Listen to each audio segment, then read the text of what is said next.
కాంబోడియాకి తరలించడం. ఈ విధంగా దాదాపు 150 fellows 150 persons from Andhra Pradesh have been trafficked to Cambodia అండి.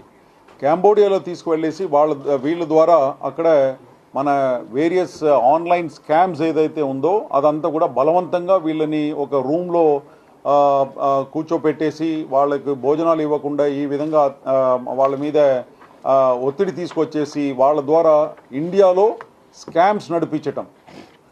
ఇండియాలో ఆన్లైన్ స్కామ్స్, డిఫరెంట్ స్కామ్స్ ఏదైతే ఉందో like job scam, online FedEx scam ఉంది, ఫెడెక్స్ కొరియర్ స్కామ్ మీ అందరికీ తెలిసిన విషయమే.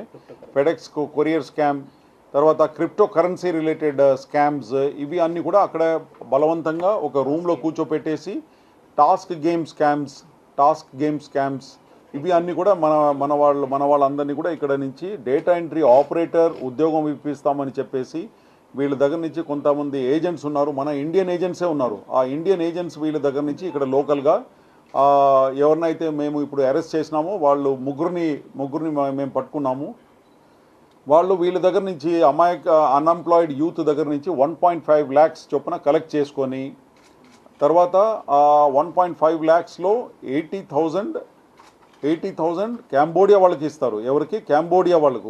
వీళ్ళకు మన దగ్గర నుంచి వెళ్ళే వాళ్ళకు పాస్పోర్టు, తర్వాత అక్కడ అకామిడేషన్ అండ్ వీసా ఫీజు ఇదంతా కట్టాలి. కాబట్టి వాళ్ళు ఈయన దగ్గర నుంచి మన దగ్గర నుంచి మన పంపిస్తున్న మనిషి దగ్గర నుంచి 1.5 lakhs వసూలు చేస్తారు.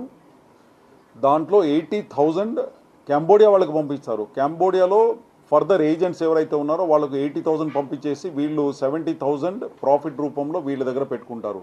ఆ విధంగా ఉన్న ముగ్గురు ఏజెంట్స్ ఎవరైతే దాదాపు 150